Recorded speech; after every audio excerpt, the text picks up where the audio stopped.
Throughout the past 110 years, the face of building materials has continued to evolve. We're here for a lifetime of living. This is Brickworks. More than brick, and more than just building products, we are a foundation for today's lifestyle and a leader for today's style.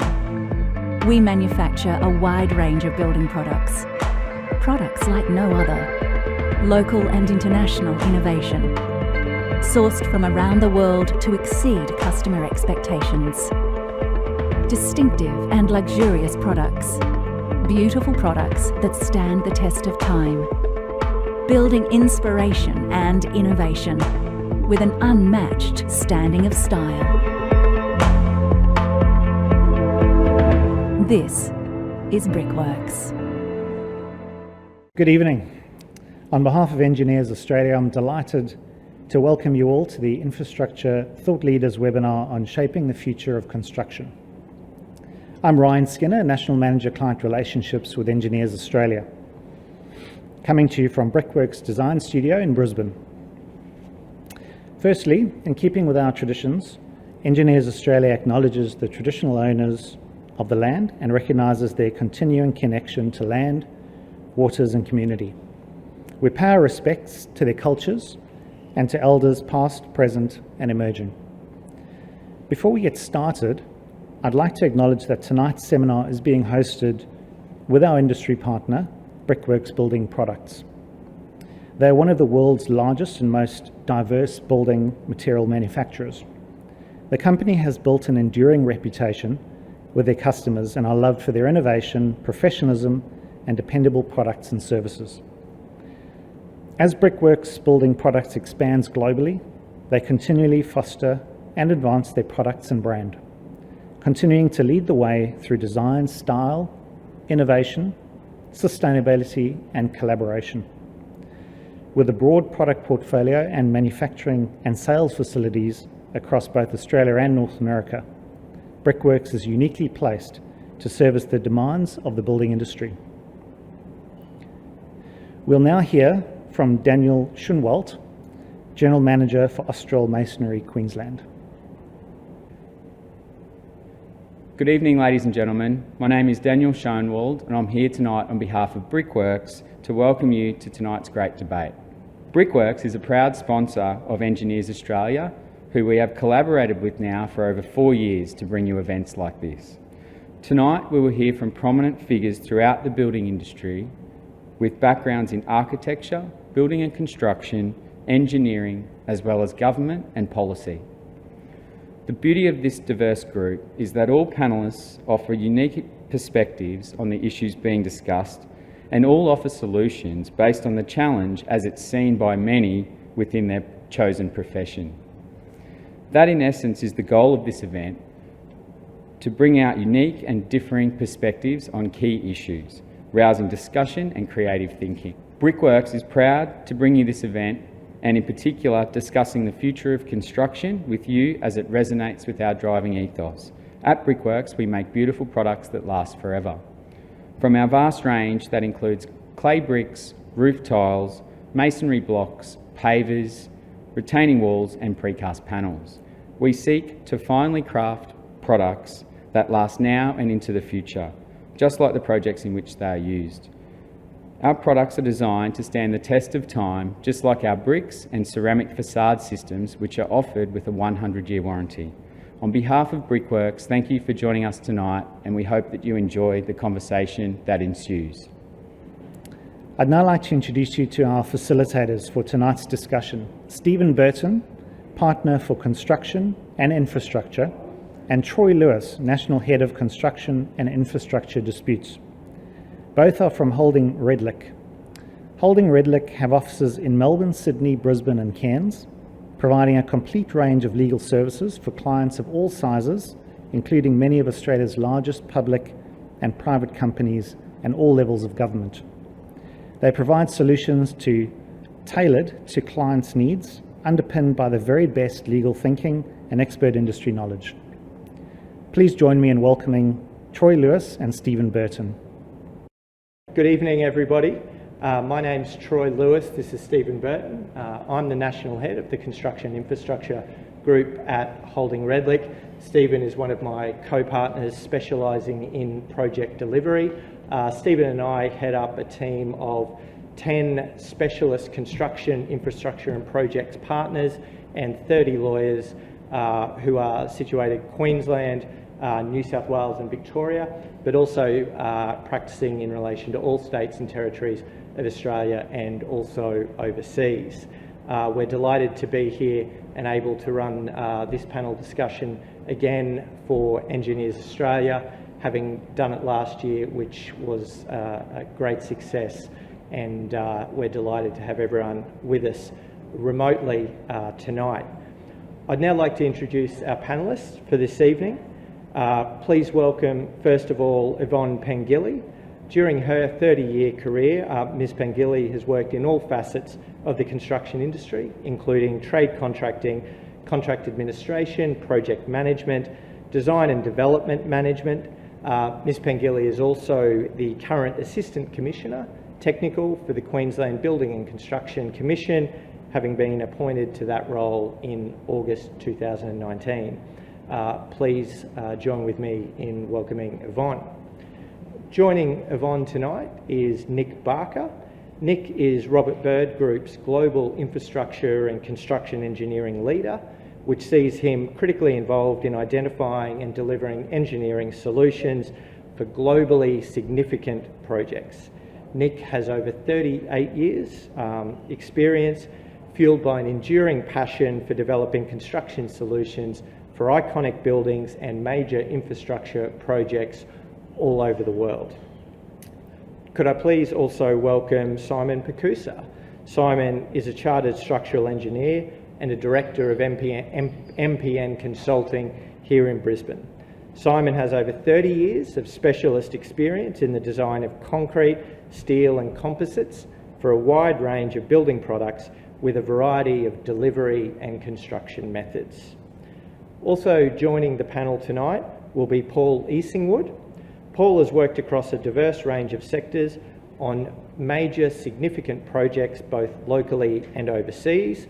His expertise includes rail, industrial and process engineering, leading multidisciplinary mixed-use project teams, conversion and reuse of heritage-listed structures, facade design, innovative architectural engineering, structural surveys, investigation and forensic engineering, and multi-storey structures.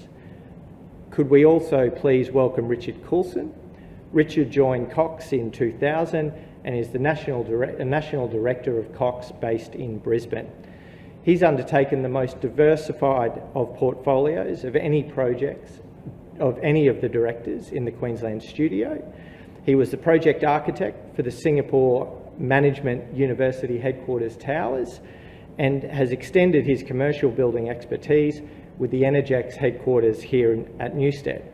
What you may not know is this was the first commercial building in Queensland to be awarded the 6-star Green Star as-built status.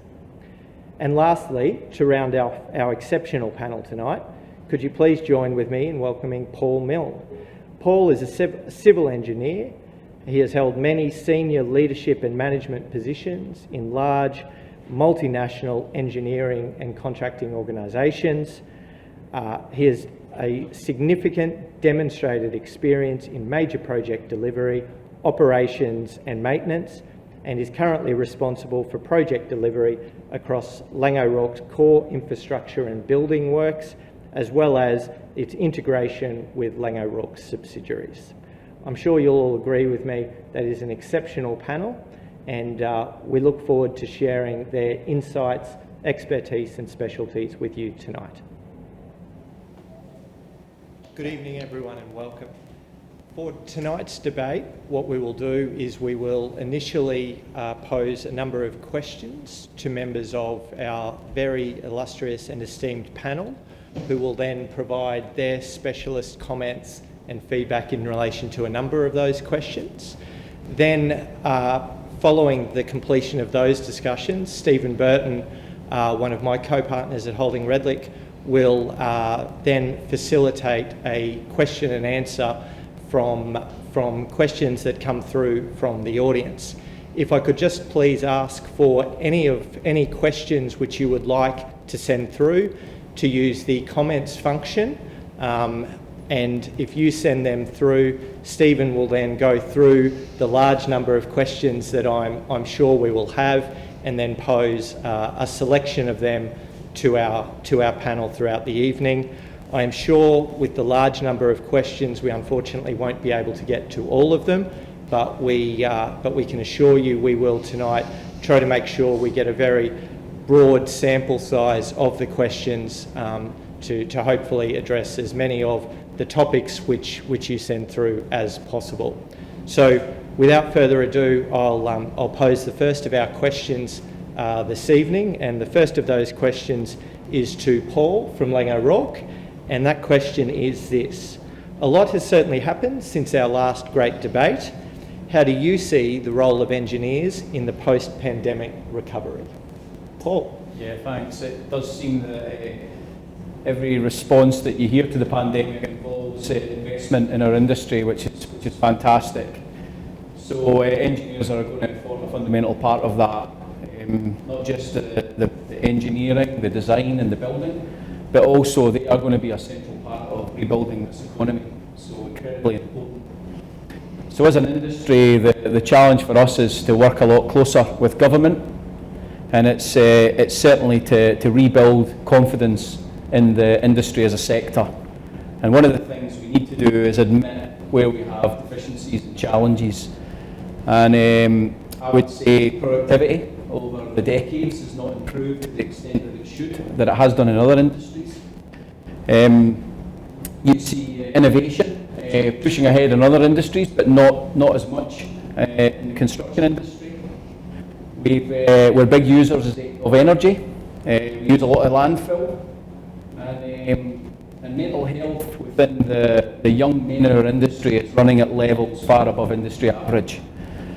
So to take on this challenge, we need capacity and we need capability, and a huge part of our population is not adequately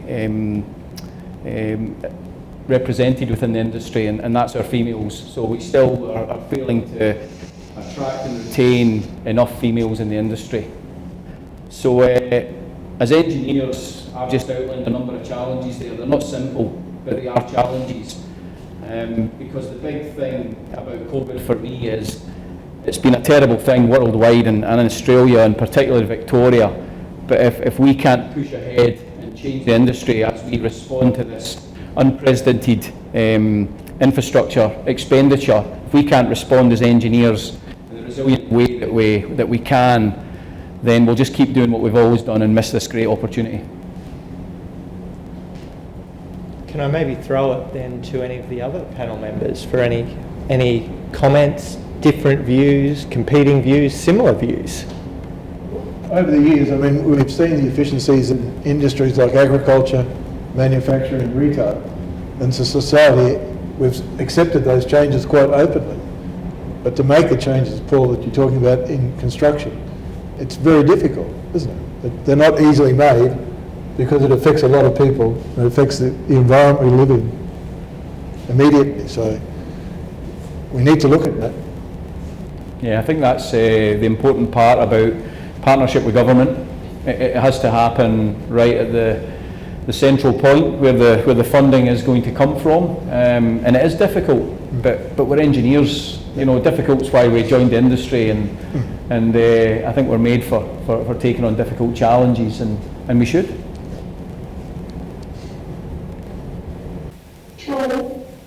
Yvonne? Yeah, I think engineers are critical in that in-house industry sustainability is probably the key factor to consumer confidence. And I think for Queensland, we believe that as we have a registered engineering. So we have legislation that dictates and clearly outlines the requirements for that. So, and that's like 90 years of having actual regulation of the Professional Engineers Act.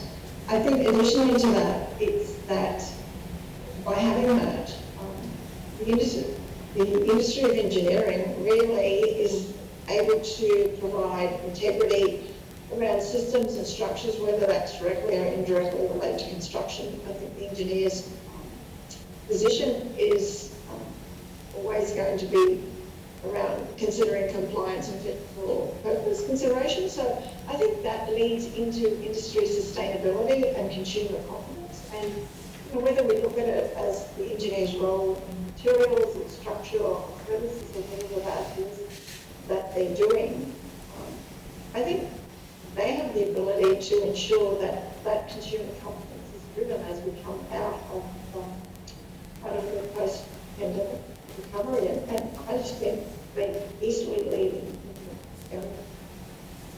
So really, you're talking there, Yvonne, about a real opportunity to be at the forefront and driving it as much as anything.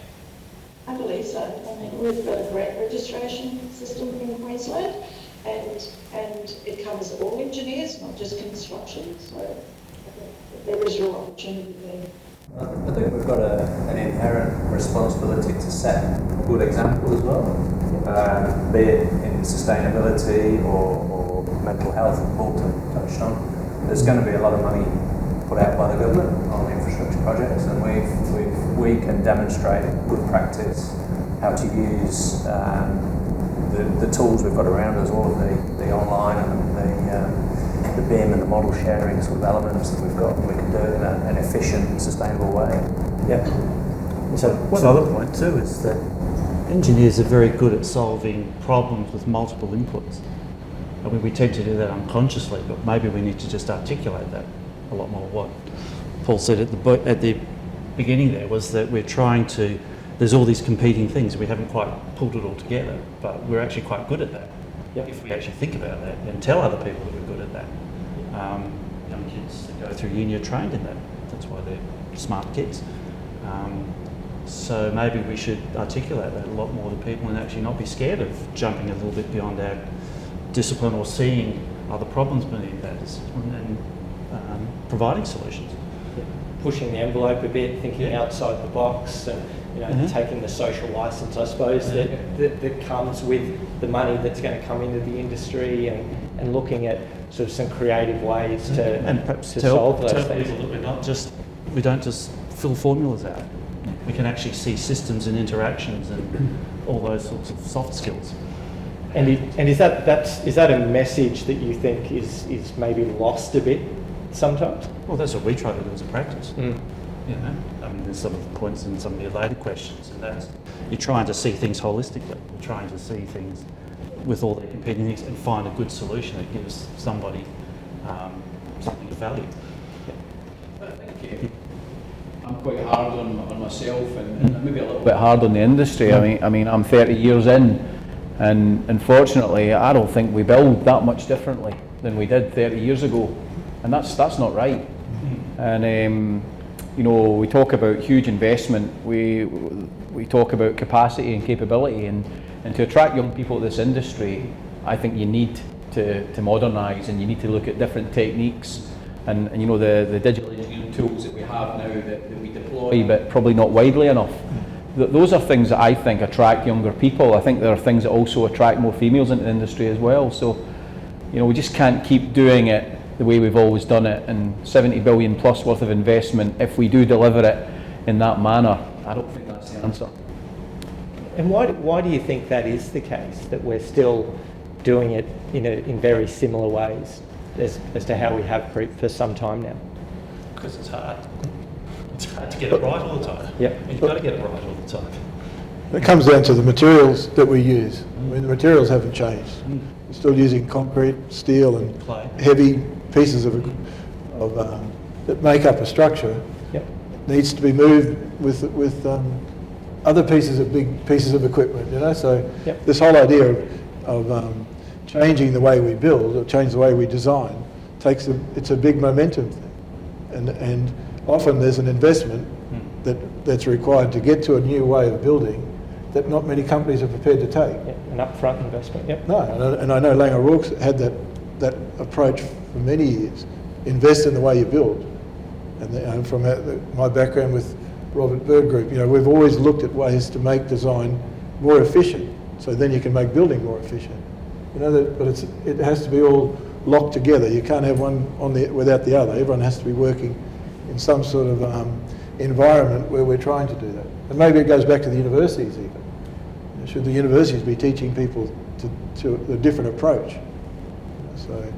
But I think until we get different things, like we're surrounded here by bricks, so should we be using more bricks to make our houses more efficient or more insulated? There's lots of things we could be doing, and it's a challenge, I think. Yep. Yep. Because something's old and it's been used for centuries doesn't necessarily mean it's bad. bad. Absolutely. Absolutely. Maybe we use it more effectively. Maybe we design it to be more durable or more adaptable. Yep. So you can use a building for 100 years with different uses. That's a big thing we're looking at now. There's a lot of reuse of buildings. Reuse, repurposing.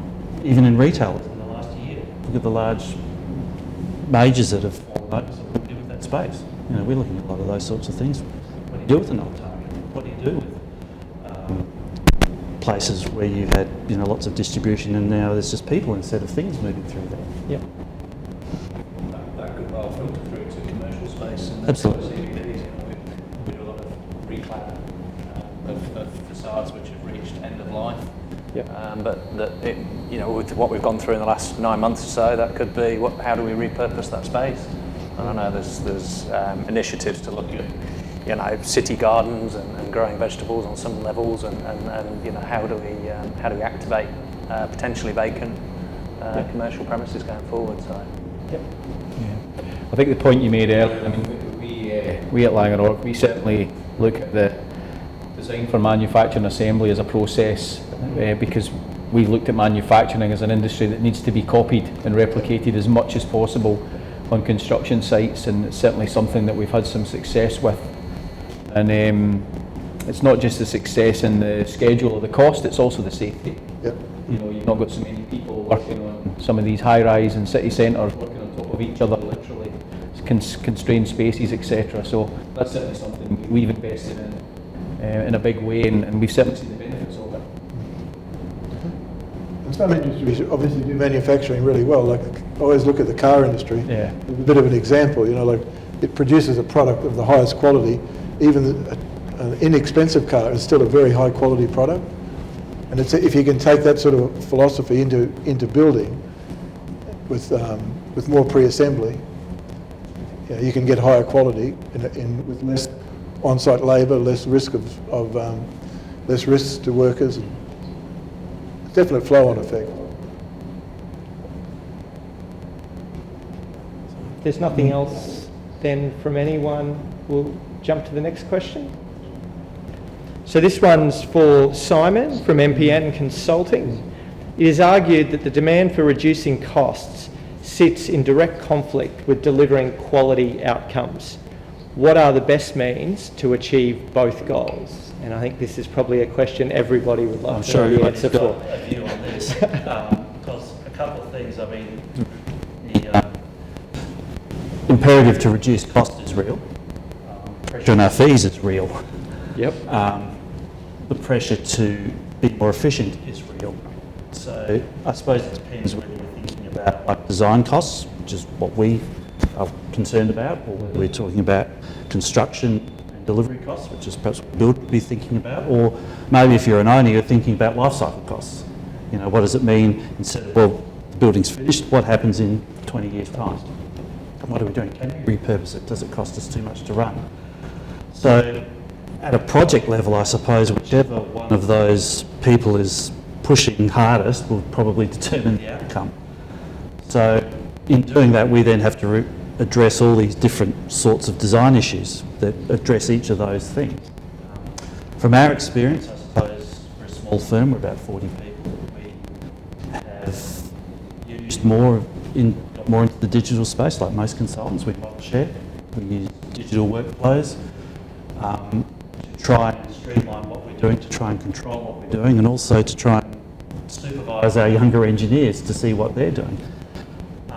But at the same time, we've found with all this model sharing, quite useful things in pulling out the old rules from AS 1250, you know, slenderness rules, so that people can actually step out of these models and see, does that look right? Is the form right? Is the scale right? And I tell engineers, the last thing you want to do is go to site, look at something and think, oh, holy, that doesn't look right. You know, it can look chunky, but if it doesn't look right. So that kind of training we find does streamline our processes a bit, and it does allow us to become more efficient. So what it really means is that we're trying to really take a holistic view as a designer, rather than sort of trying to sub-optimise all the little parts. Now, a lot of that does come into manufacturing and to certain construction processes like precasting, modular things and that sort of thing, but sometimes there might be, I won't say a danger, but just maybe a slight blindness in just sub-optimising a small part rather than trying to look at the whole. So we try to look at, so in answer to the question, we try and look at the whole view, try and look at it holistically, and we try to articulate that as well as we can. And that's really difficult, because as we know, you know, this game is contested, it's political, and there's a lot of big personalities in it. I've always said that every project has got one shouter in it. You know, in that every large project I've done, there's always one shouter, and you've got to deal with that. You know, we focus on the concept, and then with the quality, then what we found too in our practice is that when we've looked at all our risks of things that go out, the problems you might have on site, to design issues, to rework that we do in the office, it all comes down to the concept. So we've spent a lot of time focusing working on the concept design so you be prepared by one engineer, review, kicked around to try and look at what is it trying to perform, what are the loads we've used, how do you put it together, are there stages where it might be unstable, are there movement issues and all that sort of thing. So we then try to communicate that, once we've got that, communicate that with the client. Then it goes out into the process. And, you know, we try and keep it simple as a way of dealing with those issues of cost and quality.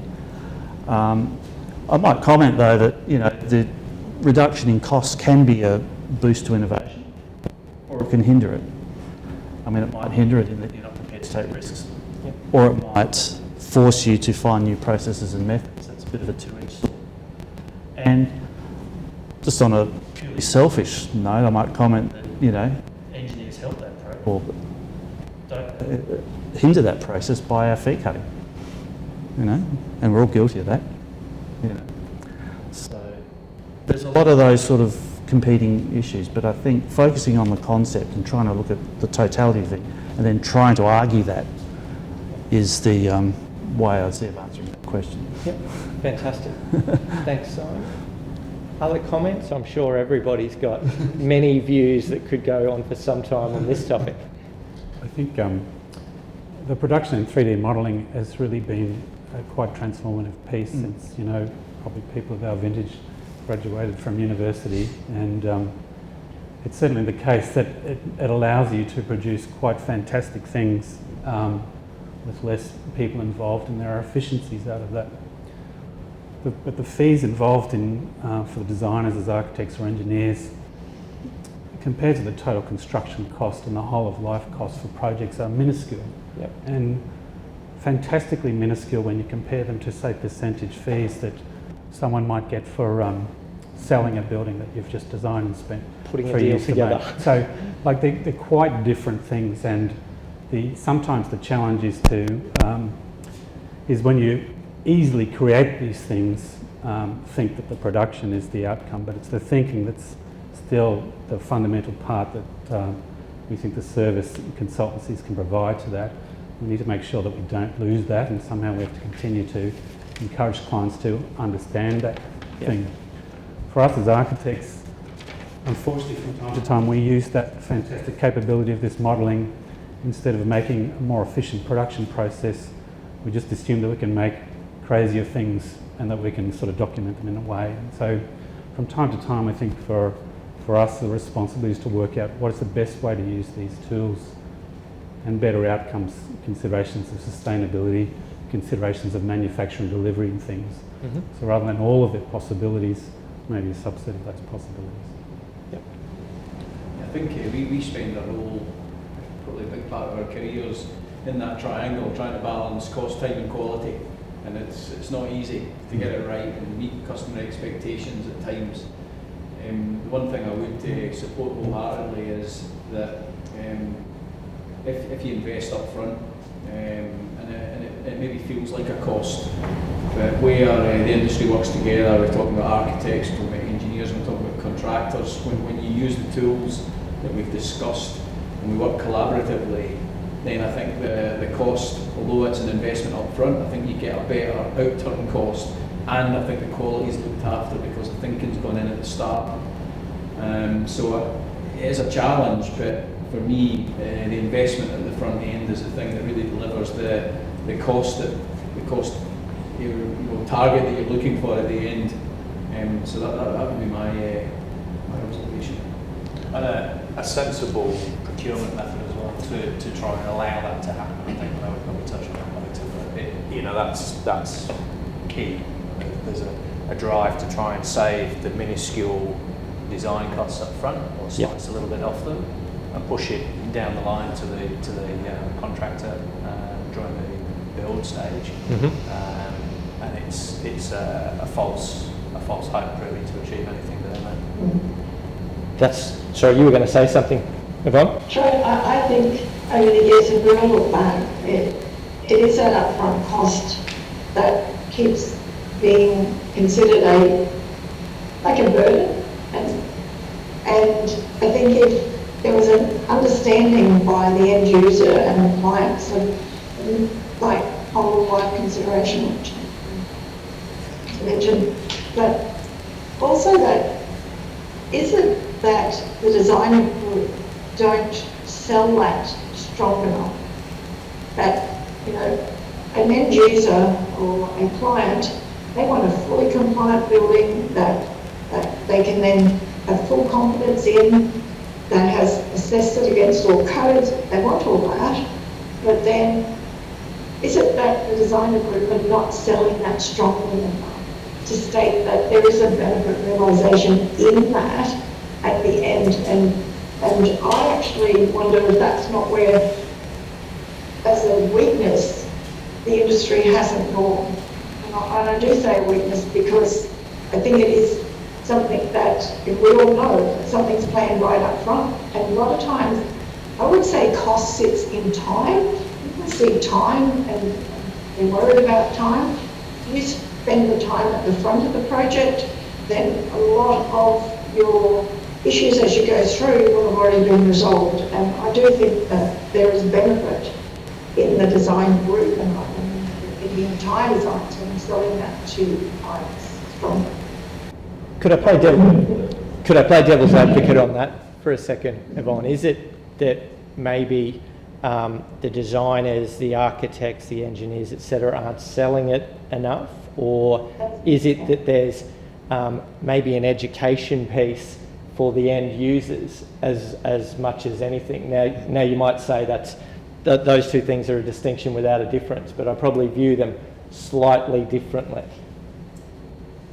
Yeah, and I think they both there is giant distinction between, I call out that, when the research for the building confidence report went, I'm sure that team went out. If you look at some of the real call outs in that was around, focusing on what is happening at a design stage. Ensuring compliance all the way and looking at things like products and design and the process of design. So I think it's been called out now. I think there's an opportunity, whether it was introduced or not, whether some of those recommendations actually become part of the everyday.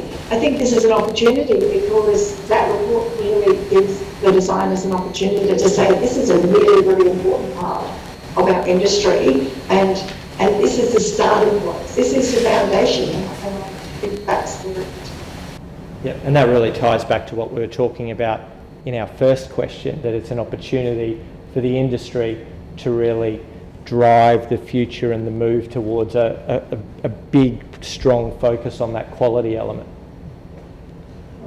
So one of the things that we look at is a design for delivery.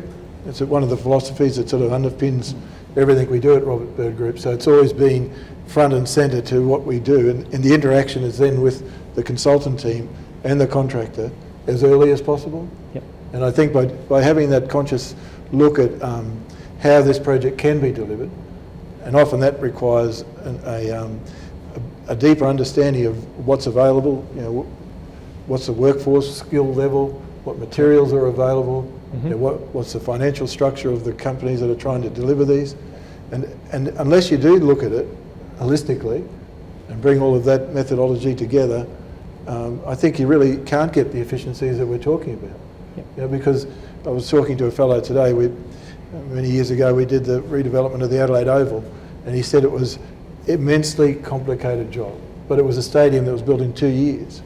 You know what I mean? And they don't get built in 2 years. But the effort that was put in by that particular team was enormous. Yes. Yep. But every problem that came up, they were ready to address it. You know, and these sort of things I think are really what we all should be looking at. Not all jobs go well, and they can't go well. It's how you respond to the bumpy road. You know, Challenges that arise in any project at different points. Exactly. Maybe part of it's a language thing too. I mean, part of what I mentioned, what Yvonne mentioned, is communication of what we're trying to do. Sometimes when we speak to non-engineers, it's difficult for them to understand what we're saying. Honestly, we spend a lot of time with literacy with our young engineers. Like, how do you write something? You know, I mean, are you writing a technical specification that's going to be thorough and precise and that sort of thing, or are you writing a marketing letter where you've got to get into someone's head? Yeah, sell it. And it's a completely different tone. Yeah. That sort of switch is different. And if you think about, you know, you might have done a concept design and you had all these guys in the hole designing, coming out with all the footings, beams, blah, blah, blah. Here's the concept design, and to get them to jump out of that and then sell that is quite a difficult thing. It's a bit of a mindset thing. Because the effort to actually produce a lot of these concept designs, right, the upfront work, is taxing, it's hard, it's difficult. You know, that's why not many people do it. And then to jump out of that and sell it, you think, oh, gee, I've finished all this, you know, can't they just see that? Well, they can't. I've got to the end of it now, don't make me sell it as well. But that is an issue. Yep. And that's a profession-wide issue, I think. Some people are very good at it, some not so good. Some of our best designers aren't, so maybe we sort of acknowledge that and find the right people that can do that sort of thing. But we've got a long way in educating end users. Yeah. So that then maybe is a skills mix within any particular organisation possibly. Also, I think too, with that too, we're a fragmented profession. We've got very big players, like a lot of birds, or we've got small players like us, you know, small things. So our relative influence with that sort of thing is different. Our capability to adjust fees and things is different too, so that comes across differently. So in being fragmented, we're not like a very cohesive thing, so that is part of the issue as well, and it will always be there. So it just needs to be worked through. Yep. I think it's good, the challenge when we design, because I think we all should be challenged, and I guess something that we get challenged by as contractors is procurement that runs late. Particularly in the government space, it runs late, but dates have been committed. And when things run late, things get compromised, and that thing we talked about a moment ago about how important quality and cost, that relationship between the two and the investment up front, as soon as dates get missed, it gets passed down the line, and then suddenly design needs to be cut a little bit quicker, and politicians love to see projects out on site, shovel ready is that phrase that we hear all the time. The project hasn't really started until we're pushing dirt or pouring concrete. It's not true. We've just talked about it. Yeah. The real hard work is done before we get to the field, before we get onto the site, and before we strike a blow, and that isn't always recognised. Yep. Yep. And as you get closer to those end dates, the pressure starts ratcheting up more and more if it's taking longer, and it gets a lot harder. And that pressure spreads across everybody. Absolutely. Upwards, downwards, across the... Yep. Absolutely. Excellent. Okay, the next question is for Paul from Blytanner. Virtual project sites have become a rapidly growing reality. What do you see as the future opportunities for them and challenges for them going forward? And what particular pluses or pros and cons does it have with issues of quality? Thank you. I think we've all, this last year, we've all adopted a whole heap of new working methods, ways of communicating, Teams, Zoom, all those sorts of things. So that's been an opportunity, but it's been relatively easily adopted, an easy win. Local governments have moved off-site all of their staff, which is a huge number of people, relatively easily. The IT stood up, the IT infrastructure stood up well. That's all worked.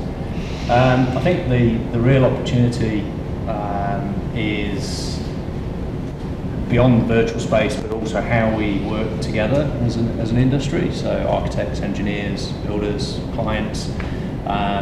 We've touched on digital engineering and model sharing, and we're working on a project at the moment which is BIM 360. It's a portal-based model upload format. Every consultant has got a basic benchmark of BIM protocol they've got to operate to. And there's no hiding, you've got to put your toe to the line, and there's clash detection and feedback. And it's all run by the contractor, so the contractor's pushing this hard. It's a very fast-track program, and it's a fantastic opportunity, and it's working well. So that's an opportunity. That feeds into early subcontractor discussions. We're flagging materials that aren't readily available, something that's more acute this year as well. Yep. COVID. Supply chain interruptions, so that's then feeding back straight into the design, and we can't source this size column, so we've got to go and find this size, etc., etc. So that's happening very quickly, and that shouldn't be a virtual site. It should be a norm, really. So that's something we can adopt. The challenges have been, particularly from our point of view, we've got a number of projects in Hobart at the moment, complex facade projects, managing the site inspection phase of those, water testing through all those formats, Zoom, Teams, etc. It's difficult. So nothing replaces that physical visit to site and inspection. I think an important takeaway of all of that, and we've kind of touched on working through challenges and bumpy roads, but the key for me is relationships, is strong relationships for all the stakeholders involved, whether it's government, whatever format of procurement, the consultants, the client, the builder.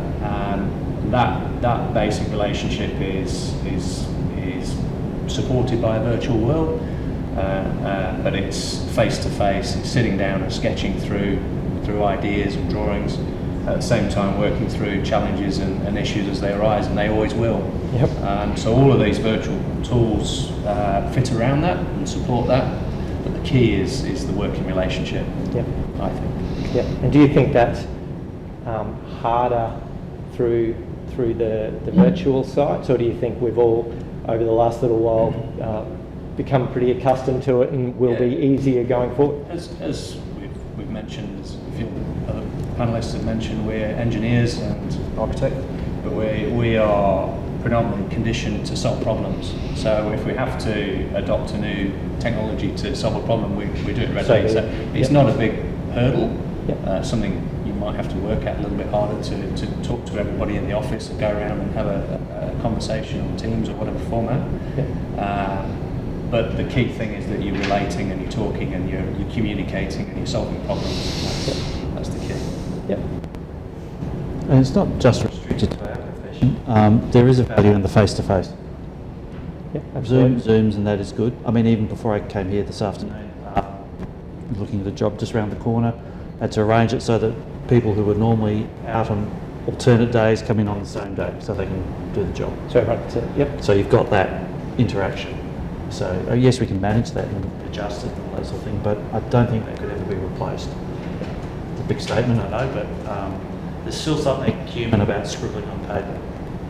And it's important, there's a lot of interaction that happens face to face, so we shouldn't strive to replace it. I don't think there's a lot of technology that can support it and make us more efficient and the process smoother.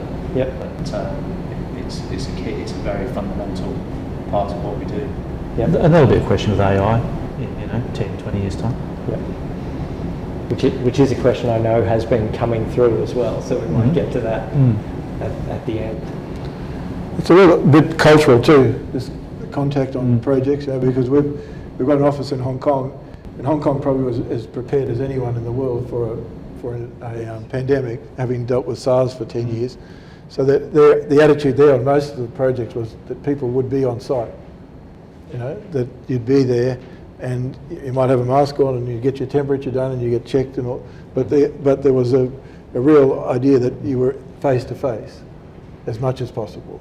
Yep. And it's very different to what we did here in Australia for several months, but it was the expectation there. And then in the Middle East, it's obviously different again.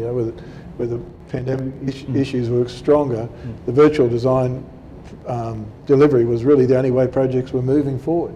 Yep. So you had global projects with engineers from Australia or all over the place, all other places around the world, all interacting. And it works. I think the one thing we've proven is that there is a way to make virtual project delivery work. Yep. Through this pandemic, I'm particularly proud of the way our industry responded. We were incredibly fortunate to keep going through most of it. So that was a big show of resilience to our industry and the people that work in it. Before the pandemic, we had 11% people working flexibly, and obviously that skyrocketed up to almost everyone, or a high percentage of everyone who wasn't able to work on site. And our people really craved that, even before, whilst it was only 11%, people wanted more of it. They wanted flexible working. We're probably one of the least flexible industries going, railway positions at weekends and Christmas and Easter, and fly in, fly out as a way of life for many families. So the opportunity to work flexibly is something people really crave, and I think younger people do as well. They don't necessarily want to live the life I've led. They want something that they can enjoy, a different kind of life. So we've committed to trying to get to 40% as a number when we get back to whatever the new normal looks like. And I don't know whether we'll get there, but we're having a red hot goal. But for me, that's all about the younger people. It's about offering people opportunities, and I think as been discussed, the tools that we can now offer to allow people to be more effective. We will never get away from being a people-based business. That's kind of why I joined it. It's what I enjoy about it, and we'll never lose that. But we can push the boundary a little bit, I think. And if you watch the young people now, they don't interact the way that we did at that age. They just don't. You go into a university refectory, they're all typing away. They're all sitting there, but they're not talking to each other. So we just have to accept, like it, we may not, but that's the way the world's moving, and we're not going to stop it. Or even remote university learning as a whole nowadays. I think that sooner or later they're probably not even in there. Well, you can actually create more opportunity by having that. Not having to have physically all the students in the classroom. You can give more opportunity to people. So I might, being a bit conscious of time, move to the next question. And Yvonne, this one is for you. From a regulatory and accountability perspective, what are the key challenges facing the industry, and what should we implement today to start addressing them?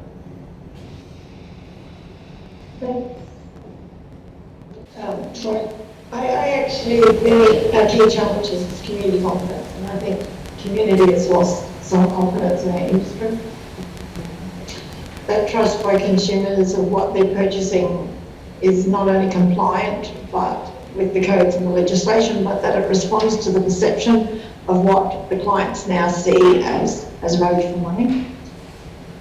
And whether it's a personal investment or a commercial venture, there is an expectation with clients will have, and the challenges to the industry has always been to find a balance to comply with the codes, standards, and the regulations in which there is a requirement to comply, while still delivering on the client expectations for return on investment, whole of life, new design expectations, the innovation and the speed of delivery. And I think there is huge expectations on the industry, and there's also significant regulation and codes compliance, and that does increase. The real challenge is to see how the industry can actually balance, in a world that has come to expect more for less, whether it lies with time, product capacity, longevity, or innovation. I guess acknowledging the challenges faced by the industry, it does not limit the accountability for those in that chain of design responsibility or construction responsibility for compliance with legislation, code standards, whether it be products or overall. So, the role of the regulator can assist here, and that's really by providing very clear guidelines and consistency. It does start to give a even starting base, and we've had some challenges with that even starting base. But as regulators, we are able to give a really standard starting base. Now, I'm going to say it, and I keep saying starting base because compliance with legislation, codes and standards is a minimum requirement to which there's a requirement for adherence to, and it is by absolutely no means an ultimate standard. So I guess, there'll be a lot of different opinions on how to address these challenges facing both the design teams and the construction teams. But if I point to the Building Confidence Report recommendations, and I seem to be always doing this, but there was a lot of work done around that, and the purpose, purpose of a suite of independent measures designed to improve the effectiveness of the compliance and enforcement systems of the building industry in Australia. So whether or not these recommendations actually are considered by relevant authorities generally, future introduction, they do, I think, highlight the industry and the consumer concerns, and they speak broadly to a number of proposed solutions, and some of those solutions are that they spoke clearly to were around bolstering the foundations of building control systems, improving mechanisms for design and construction acceptance during the building design delivery phase, strengthening compliance and enforcement practices. So obviously that is straight to the regulation and actually ensuring that's set. Recommendations 13 to 16 are specific around the design acceptance within the building delivery phase in particular. They seek to improve the standard of compliance and the standards in compliance and designs, including those submitted as part of the building permit application process and submitted in relation to design variations during the construction phase. And I think additionally, there is a strong need outside of the recommendations, there's a strong need for clear design and to consider the agreed performance outcomes of the building and the structure, which will then drive performance requirements of materials, quality requirements, longevity of product choice, and future product value, and most of all, design considerations. So it's clear that part of the recommendations focus on the role of the regulator through registration and licensing, setting minimum standards for continual professional development and auditing of buildings under construction. But there is a huge focus, I think, that could come out of the recommendations and relevant authorities could consider that will drive that actual accountability perspective that will assist in addressing some of the challenges for industry. And I'm sure I'm going to be challenged. You never know, Yvonne, you never know.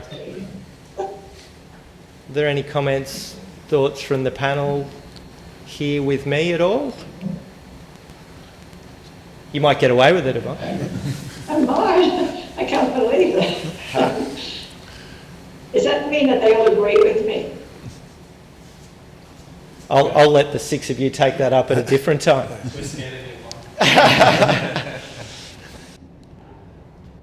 It actually probably ties in with the next question in part in any event, because Yvonne, obviously you were answering and focusing on quality and from a regulatory perspective, and you mentioned that compliance with standards is the minimum requirement. And the next question, which is for Richard, is this: improved quality of building materials and product has been a massive topic of conversation in the industry over the last little while.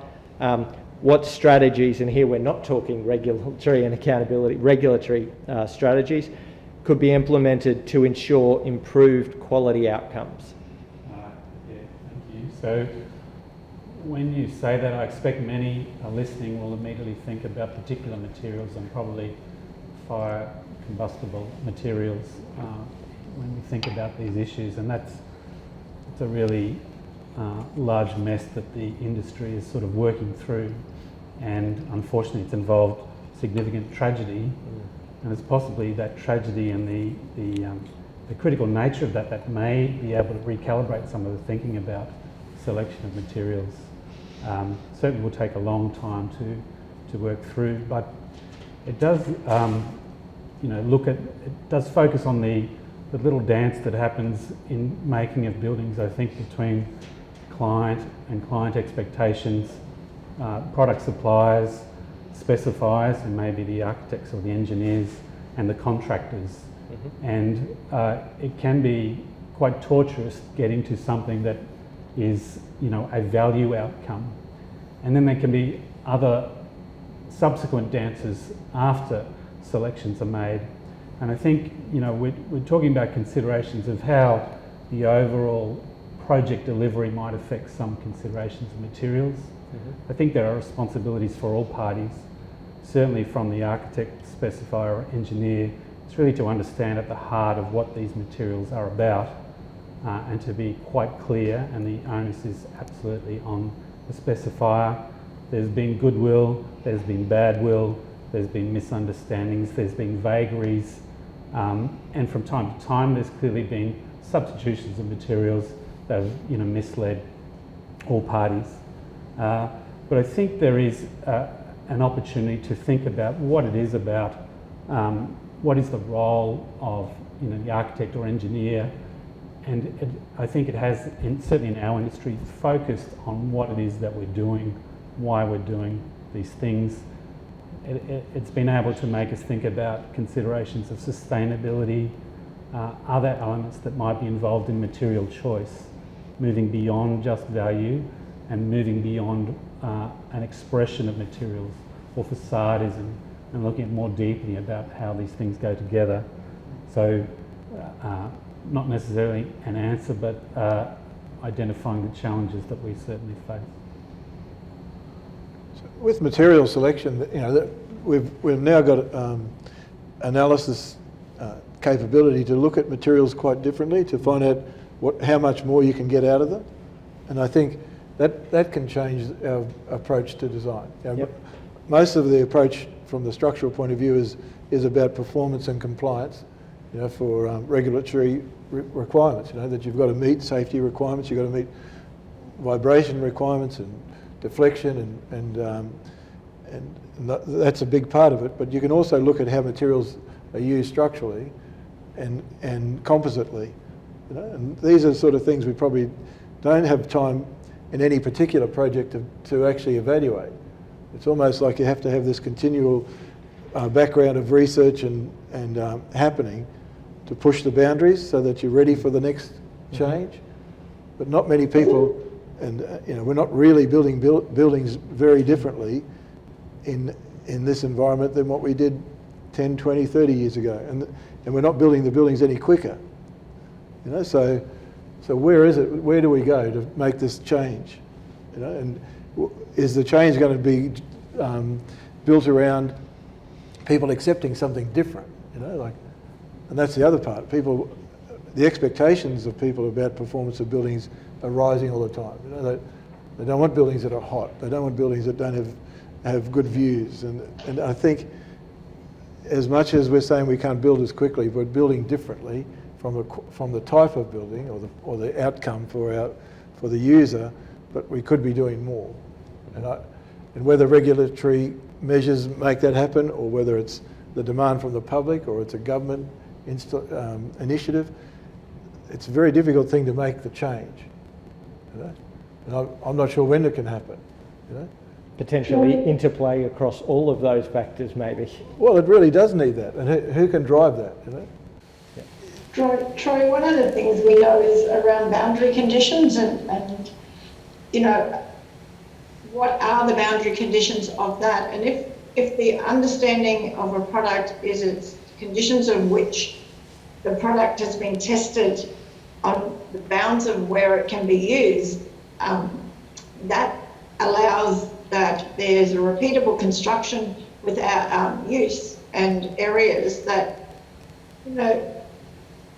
a direct correlation between lab performance and on-site performance can be established by boundary conditions rather than a set, it's used for this. I think we need to start to look at what are the conditions it can be used for and what are the conditions we know it can't be. And then if we look at materials under those conditions, that's going to give us a better quality at the end of the day, because it is actually allowing us to not directly pigeonhole a particular material, but in our innovation to actually look broader at where will it perform and where won't it perform.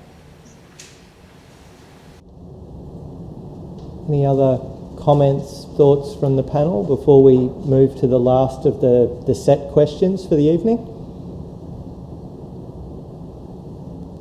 Okay, so we'll move to the last of the set questions. I'm well advised that there's been a large number of questions and queries flooding through from the audience, so thank you very much for that. And as promised, we'll endeavour to cover a good sample size of those. But the last question for Nick from Robert Bird Group. It's been suggested that Australia has previously been slow to adopt digital technologies and transformation.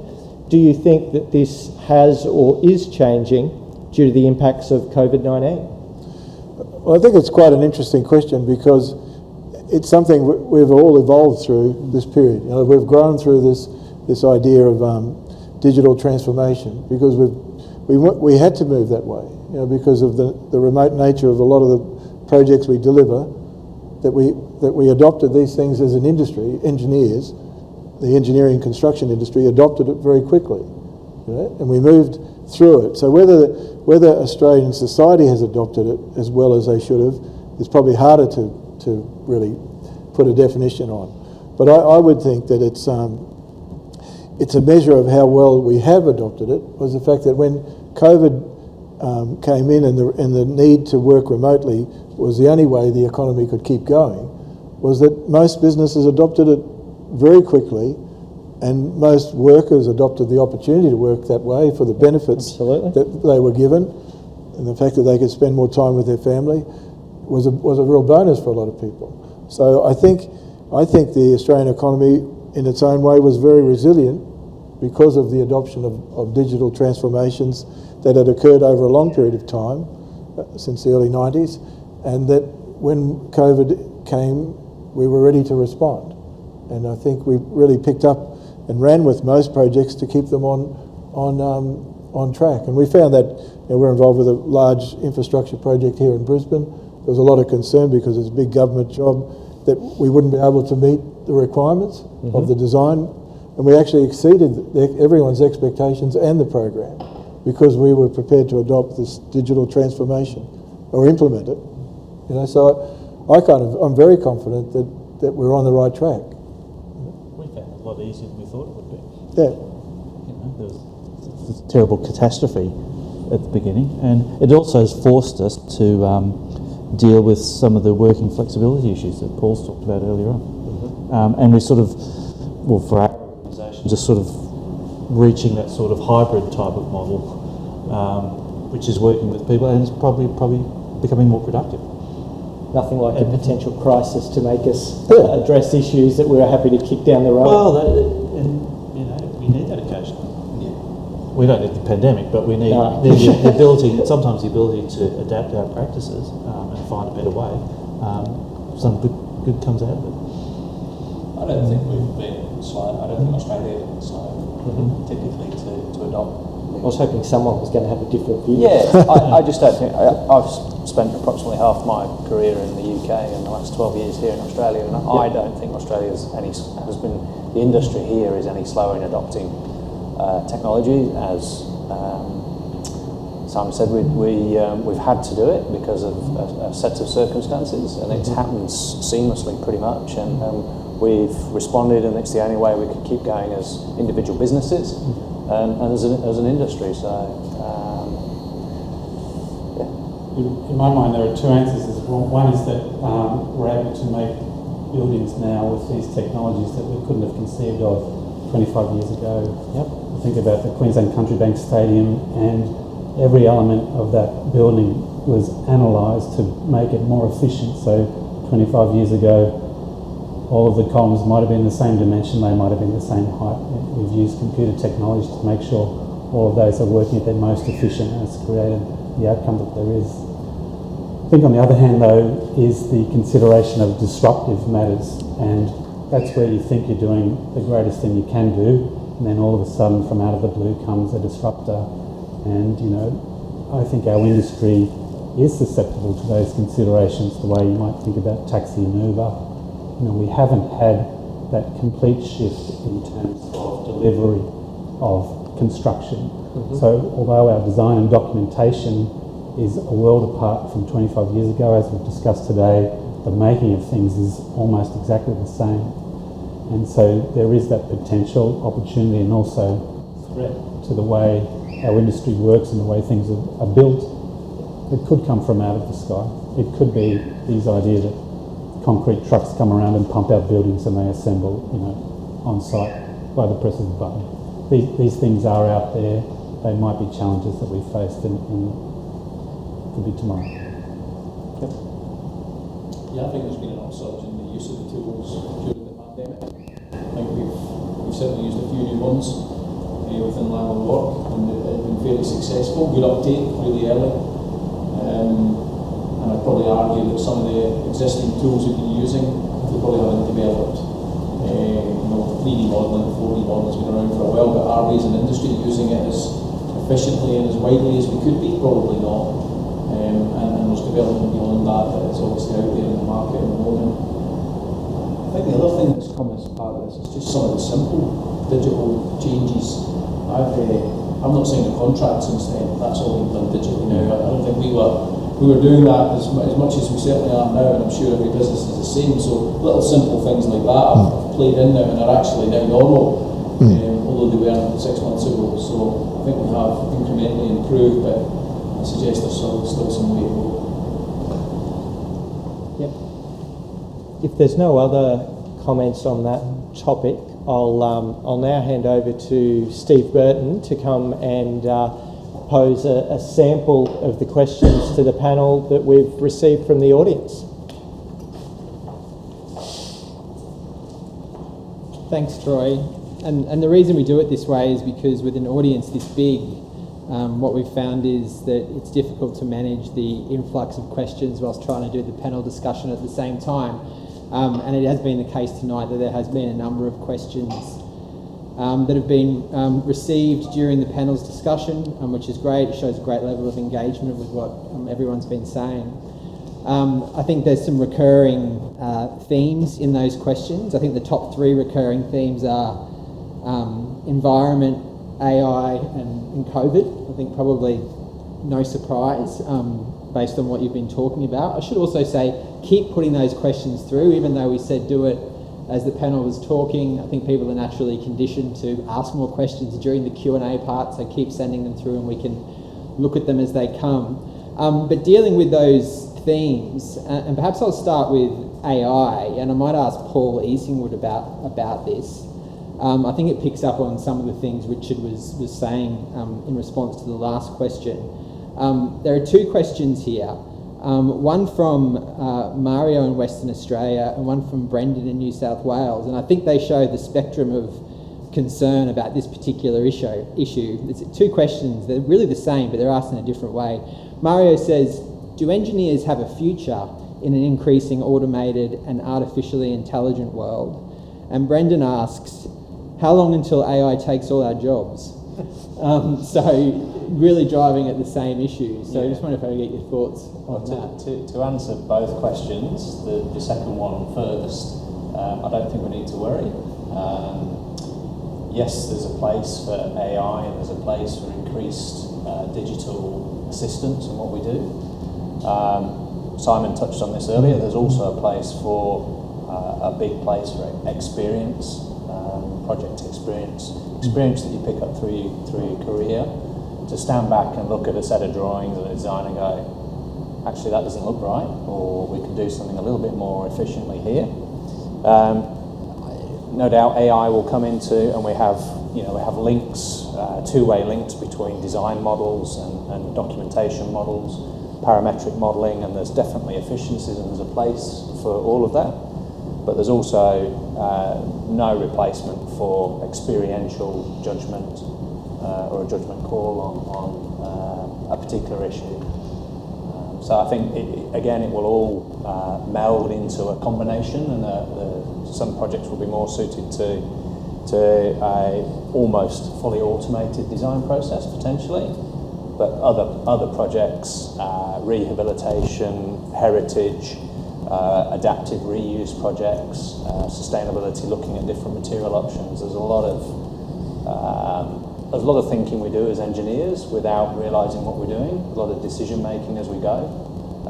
So that's crucial to the industry and the betterment of the industry going forward. What it can do is it takes away a lot of the computation. So we can step back a bit more and concentrate on the pure engineering. How do we put this together? How do we assemble all these different things?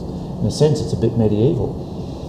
It's controlling all that data and knowledge down there, and we can sit back and concentrate on the pure engineering. That's one way to look at it.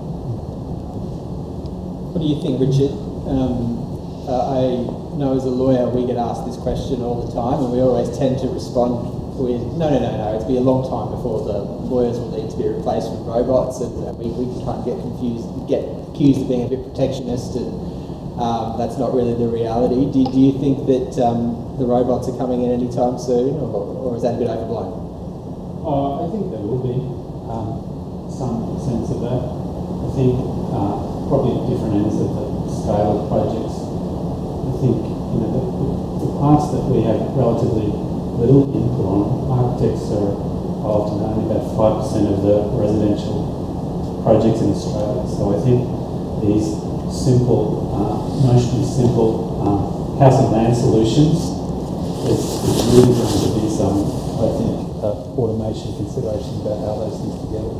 On larger projects, I think because we're dealing with human problems are significantly larger than a brief might be able to be put into a program for response. It's nuanced, and as Paul's saying, even if something can spit something out, there's a role in engagement with client, with delivery of these things that would be very difficult to replace. So I think there's consideration of wisdom, and there's consideration of complexity of problems and nuance and human condition that would be very hard to respond to. I'll turn then to the questions which are coming in with regard to the environment, and I'll pick up on in the introduction, Paul Milne. You talked about the fact that we use a lot of energy. You said we use a lot of landfill. We've got questions here from Sky in New South Wales and also from Rebecca in Western Australia. And those questions are really about how we can be more carbon neutral, which is quite a specific question, and happy for you to address that. But more generally, how do you think how effective has the industry been at meeting the growing environmental challenge, and what can it do moving forward to better meet it? I think education is the first part. I mean, the introduction of sustainability in our industry is, let's be honest, been relatively recent. So I think people with my age and experience are probably having to learn a lot more from younger people about what can be done, because I think we have dwelled in existing practices for such a long time. So there's a big education piece, and I think it is happening, and I think people are becoming more knowledgeable. So when you look at the tools and techniques that are deployed in our projects now, we have to be thinking about the long-term sustainability of the building materials that we're using, of how they'll be disposed, at what carbon footprint the project has or is expected to have. Clients are demanding it in terms of the buildings that they want to inhabit. Things like Green Star and ISCA ratings and things like that are now around, and contractors like us, we have to take account of that. So it's definitely a big education for the industry, and it's a big challenge at the moment. And it's certainly something that people are more conscious of, and I think younger people are more aware of, quite rightly, that construction needs to be seen as a more environmentally friendly and sustainable industry. So it's quite a bit of work to do on that. I'm sorry to say, but we do have a lot of education going around now that I think will help us. One other view is that, we deal with very high energy, inherent energy products. I remember as a student going into the Adelaide Brighton Cement Works, I can still remember the heat coming off the kiln that was going around. So maybe another way to think about it might be to say, well, let's take, these are, in a sense, precious materials because they consume a lot of energy, but let's make it really durable. Maybe we design for longer and adaptive uses. Because they are durable materials. It's such a big decision in Australia as well, because we talk a lot about our government projects and that infrastructure boom we're talking about. We're a country full of minerals, different types of coal, iron ore, gas, coal seam gas that was mined recently in Queensland. So it is always a heated debate. Elections are fought over it. So energy policy is really important, and I think people do want and expect to see some real clear decision making around that on how Australia's energy policy is going to be determined and pushed forward. Okay. Question around COVID, which is one I'll direct at Richard. Could you share some of the better practices that you've seen, and perhaps each of the panel could share their own experiences, some of the better practices you've seen brought into place, the better innovation as a consequence of COVID, something that's really surprised you in terms of the way that it's worked?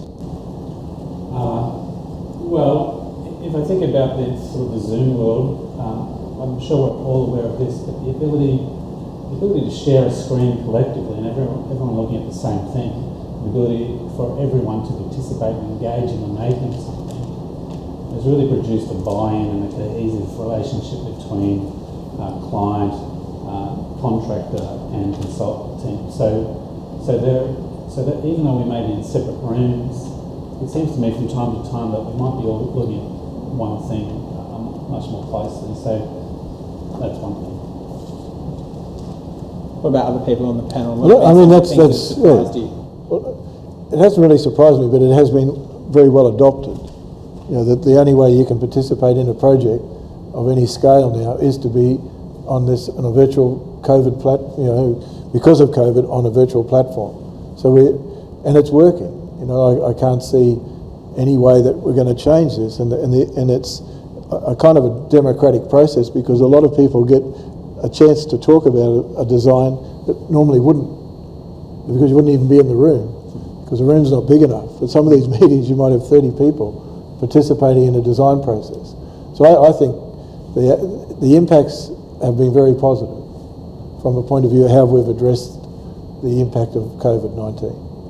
One that surprised me, he asked me, because I had the same, I think everybody has the same Teams Zoom experience, but ones that, if you asked what do you really miss, it's those sort of collaborative sessions where you're all working together on something. And we've been using Mural, and I'm sure other businesses have as well, and I found that such a good experience, particularly when it's being stewarded by someone who can operate it particularly well, breakout rooms, and you're doing your post-it notes, you're bringing it all back together again, and you actually found the efficiency in doing that, which I wouldn't believe before it happened, but the efficiency of doing that in a virtual sense, you were able to go in and out of rooms really quickly, and obviously you were not looking at what other people were doing, you were doing your own thing, and then you bring it together virtually. So that was a big surprise to me. I never expected it to be as productive and as fun and as efficient as it actually turned out to be. I think the flex, sorry, Mum. I concur that. I think the really important thing that I've seen come out of this is that everybody gets an equal voice when it's actually managed well with meetings or any input.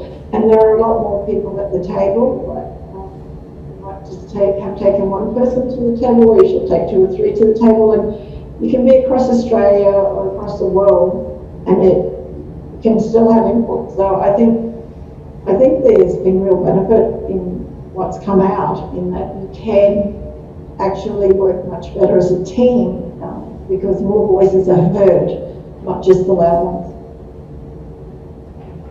So Paul, you want to say? On a different sort of theme of what's positive that has come out of COVID, and Paul touched on this earlier. We're a small business of 50 people, predominantly in Brisbane, and a small office in Sydney.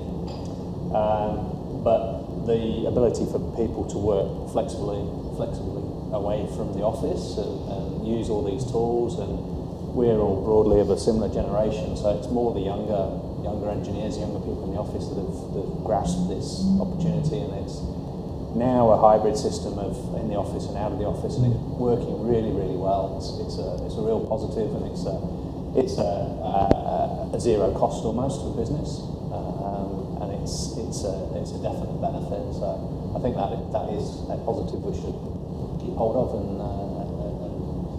it should be rolled out through the industry as a standard way of working, and I'm sure it will be. There's a question from Nirav. I might direct this one to you, Nick.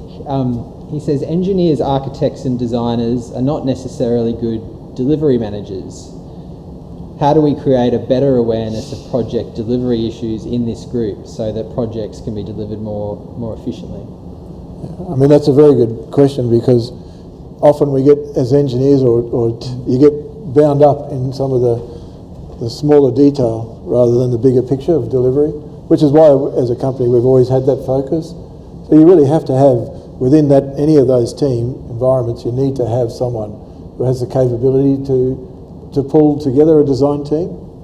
And I don't think that changes whether you're working virtually or you're working within an office space. So a lot of times we now rely on the contractor to provide that impetus. But I think within all of our organisations, there's still the people that do lead, and I think there's no replacement for it. That you have to have a very strong leadership for any design or any project delivery. Are there any other views on that in the panel? How do we create a better better awareness of project delivery issues amongst engineers, architects and designers? Or maybe you want to tell me you disagree with the proposition completely, that they're not necessarily good delivery managers. We send our young engineers to site. Mm-hmm. You've designed this, now go out and have a look at it. Yeah. Talk to the people who are putting it together. I mean, it starts right at the beginning. Who's the lead consultant now? There was always a clear line who was the lead consultant, and now that doesn't seem to be quite as clear.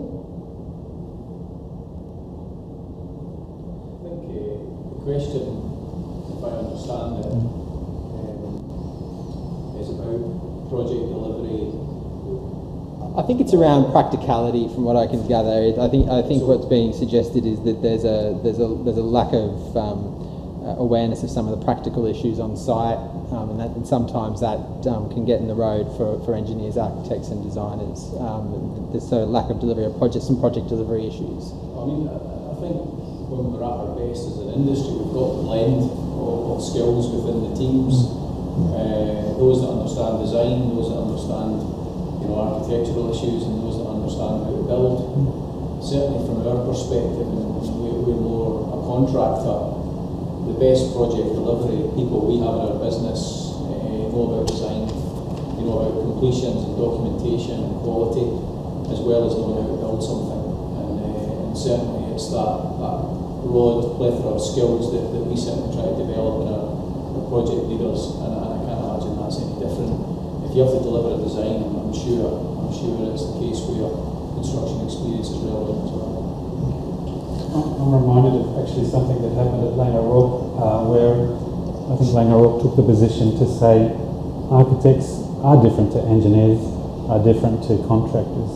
They come with completely different agendas and different skills. And what's required is for people to understand that difference and to be empathetic to each other's sort of drives and work out a collaborative way to do it.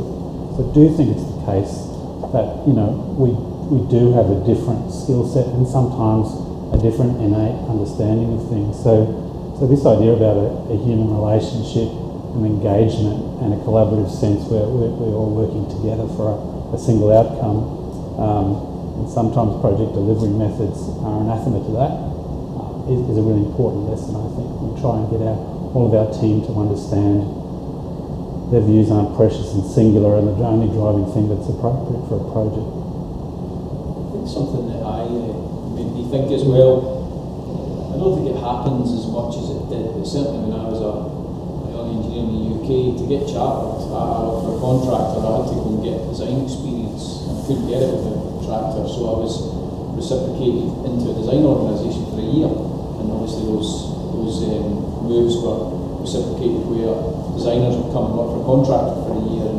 although I wasn't particularly good at it, I got a great appreciation of the skills that was in pulling the design together, and it served me well in my career from that point, and I don't know if we do enough of that.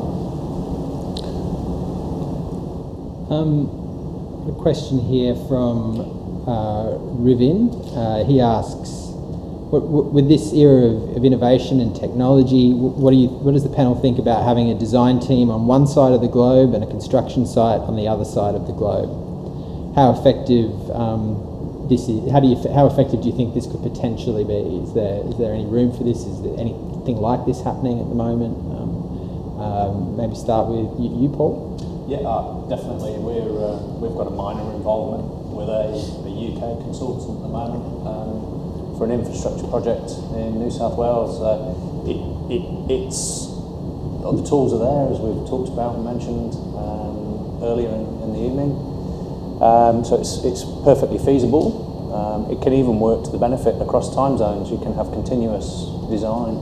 I'm sure Nick, with their organisation, you've experienced this, but so it's achievable, and then it still comes down to relationships and how you manage that transfer of design to construction through both the contract and physically manage that process on site. But it does happen, and it's perfectly achievable.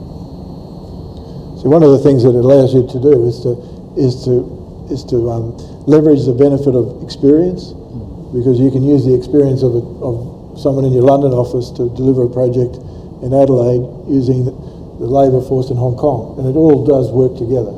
So I think this is really the platform we've got and the opportunity we've got to successfully deliver projects globally. And Australians are very good at it.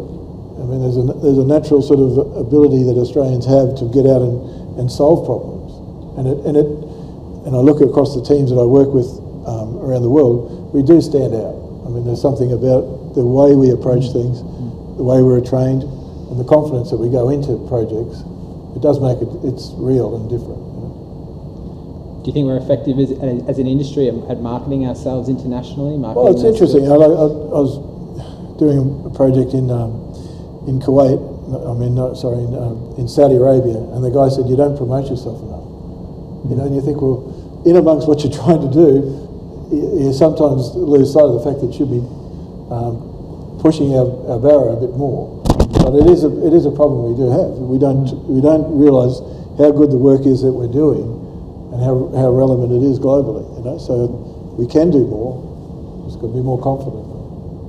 I think that's a natural disposition of an engineer, is not to feel comfortable standing up and blowing your own trumpet. Yeah. So yeah, I think that's something we can work on. Sure. Okay. Question from Paul about regulators, and it is, how does, and this is one obviously for Yvonne, how does a regulator contribute to rather than stifle innovation?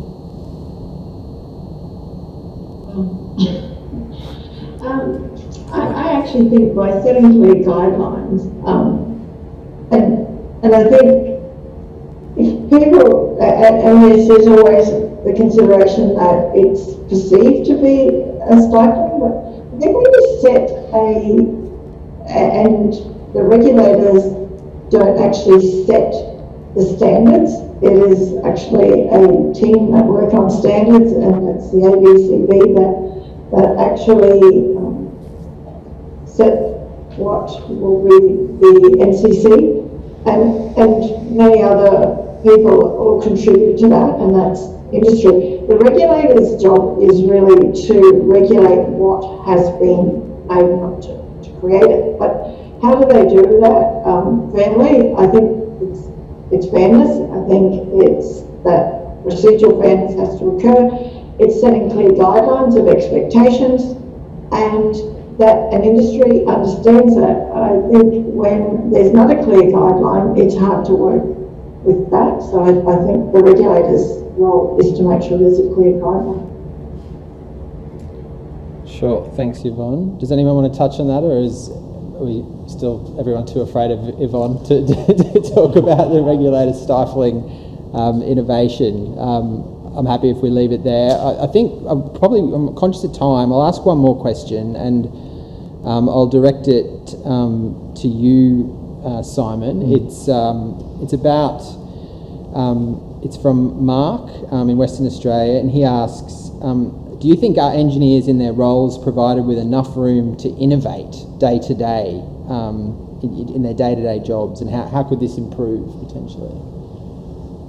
It's a tough question. Tough question, yeah. I mean, to innovate, you probably need to find some space somewhere to think of a problem differently. And that's difficult with normal work pressures. So I'd probably suggest most innovation doesn't occur in the office. You'll probably program your head solving problems and things like that, and it'll come to you when you're going for a run or having a shower or doing something else on the weekend. So there's obviously not perhaps formal space for innovation, but if you put enough inputs in there, it'll happen if you're open to it.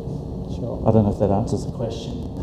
But, no, I think it's a good answer, because you're saying it's about finding that time, and it's about finding that headspace. And I know that we see images of, for example, Google, where you have they have bean bags and ping pong tables and all these kind of designated areas that are supposed to promote thought waves and innovation, supposedly.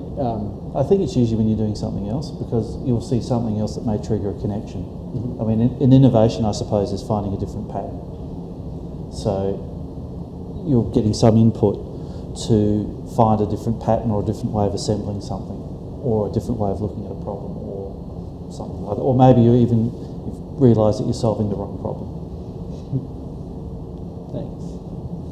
Look, I would say you've got to create an environment where innovation can occur.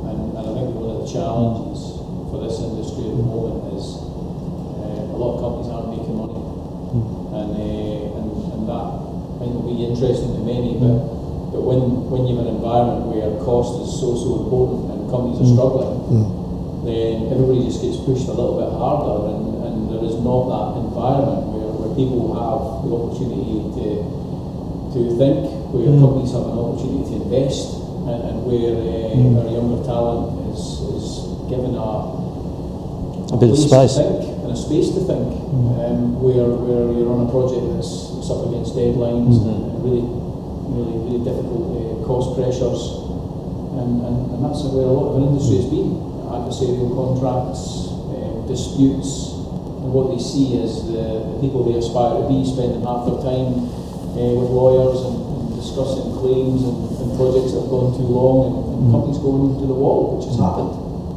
So that's not an environment where innovation is going to succeed. And you know, with this opportunity we have now, these are the kind of things we need to look at, because the opportunity to do things like that is what will attract some of the brightest and youngest people in our industry. All right. Look, I think we've got through a good sample there of the many questions that have come in. I want to thank everyone for contributing questions, but that's where we'll leave it for our panel discussion. I just want to once again thank all of our panellists for their time and all their insights that they've shared tonight. It's been a truly engaging discussion. So I want to thank Simon Bakusa, Richard Coulson, Paul Milne, Nick Barker, Yvonne Pangilly and Paul Easingwood. Thanks very much. We'd do a round of applause if that was possible, but we won't. And once again, I want to thank Engineer Australia's industry partner, Brickworks Building Products, for making tonight's event possible. Thank you very much.